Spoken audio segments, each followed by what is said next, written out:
इतनी तेज़ धूप में घूम घूम के भाई जो टैनिंग हो गई है ना, तो उसके लिए थोड़ा सेल्फ़ केयर तो बनता है बॉस, क्योंकि भाई भाई की सगाई रोज़ रोज़ थोड़ी होती है।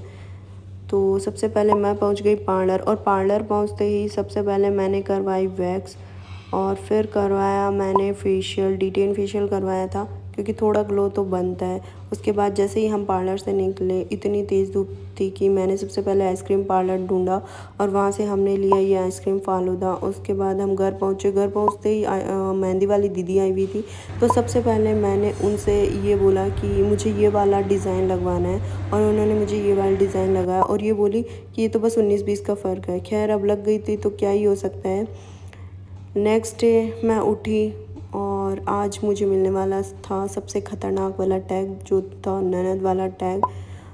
उसके बाद मैं फ्रेशन अप हुई, चाय वाय पी, और मैं सीधा पहुंच गई पार्लर।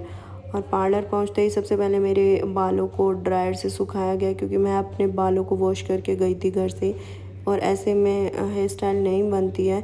तो बालों को ड्रायर करके फिर स्टार्ट हुआ मेरा मेकअप। और मैंने मेकअप वाली दीदी को, पार्लर वाली दीदी को पहले ही बोल दिया था कि मुझे एकदम सटल और ड्यूई मेकअप चाहिए, और उन्होंने वैसा ही मेकअप मुझे करके भी दिया था। मैंने अपनी शादी में, सगाई में हमेशा इनको ही हायर किया, और उन्होंने मेरी सेटिस्फेक्शन को हमेशा कंप्लीट करने की कोशिश की भी है। बहुत अच्छा मेकअप करके दिया था उन्होंने मुझे। और उसके बाद बारी आई मेरे लिप्स के, और उन्होंने 2-3 शेड को मिला के एक अच्छा सा लिप कॉम्बो मेरे लिए तैयार किया था, ताकि मेरी ड्रेस के साथ, मेरी साड़ी ब्लाउज़ के साथ वो मैच हो सके।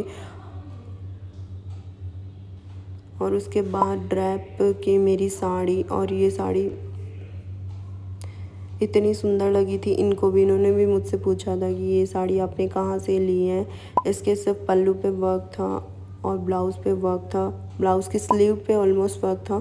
तो ये इतना सुंदर लग रहा था, इसका कॉन्ट्रास्ट ब्लाउज़ था, तो ये मुझे भी बहुत प्यारी लग रही थी, क्योंकि यह कलर आजकल बहुत ज़्यादा ट्रेंड में है। उसके बाद में मेरा हेयर स्टाइल बनाया गया। मुझे पोनी बनवानी थी, तो इन्होंने मुझे कर्ल्स वाली पोनी बना के दी। और फिर घर से फ़ोन आने लग गया कि कब आएगी कब आएगी। तो मैंने अपने हस्बैंड को फ़ोन किया, वो मुझे पहुंच गए लेने के लिए।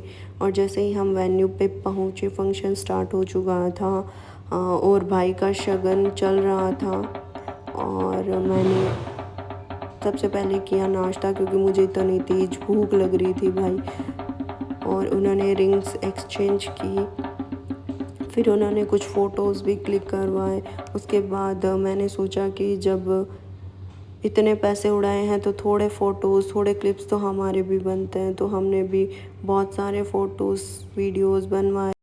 और ये था आज का व्लॉग्स। आपको कैसा लगा ज़रूर बताना। Thanks for watching.